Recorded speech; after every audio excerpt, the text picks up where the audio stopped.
大家好，我是武夷张鹏，今天分享一个大道至简的养生方法——跪坐。在中国传统文化中，跪坐除了是一种源远流长的文化，也是一个大道至简的养生方法。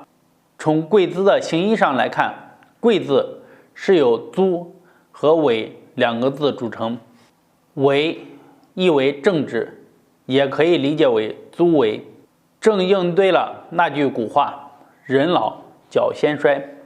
当用正确姿势跪坐时，身体是放松的，臀部在坐于脚踝上，上身端正挺拔，双臂自然下垂，手放于腿上。从侧面看，人体脊柱形成自然的 S 型弯曲。这里有一个误区，很多人以为脊柱是直的，有这种误区的在弹幕上打1。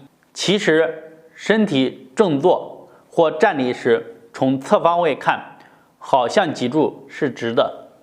从这张图上看，包绕于肌肉内的椎骨并不是直的，它是有一定自然弯曲的。从生理学的角度讲，跪坐有助于拉伸腿部以及膝关节周围的肌肉，增强下肢的柔韧性，改善血液循环。从中医的角度讲，跪坐能有效的刺激肝脾肾、胃、膀胱、胆这6条经络。下面来演示下正确的跪坐动作。跪坐时，全身要放松，臀部重量着实地坐在小腿上，脚后跟垫在髋骨下面，直顶臀部突出部位。这种做法可以保证腰部放松。如果感到腿痛，可改成盘腿坐，在一张一弛中加速了血液流通，促进气血循环。准备运动，跪坐的时候，先换一套舒适宽松的衣服，再选择软硬适中的地方开始。第一步，膝盖跪地，左右脚跟并拢，脚尖撑着地板。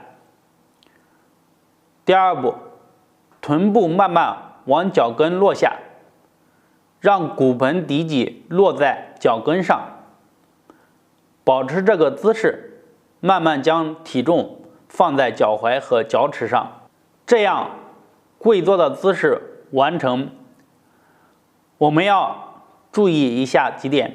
第一，左右膝盖尽量贴紧，膝盖跪地，左右脚跟并拢，膝盖、小腿、脚跟尽可能贴紧，这样才会更有效。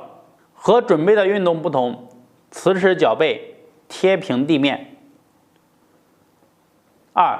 臀部慢慢往下，此时脚跟容易分开，注意贴紧脚跟，想象骨沟贴近脚跟，背肌自然伸直，让它呈漂亮的 S 型曲线。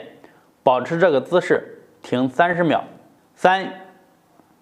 要起身的时候，先立起上半身，呈膝盖跪地姿势，再站起一只脚，然后再慢慢的站起来。跪坐就分享到这里。这个动作既是一种养生方法，也是一种修心之法。俗话说，时有礼仪之政，方可有心气之正。跪坐也是对自身内在的一种修养。今天就讲到这里。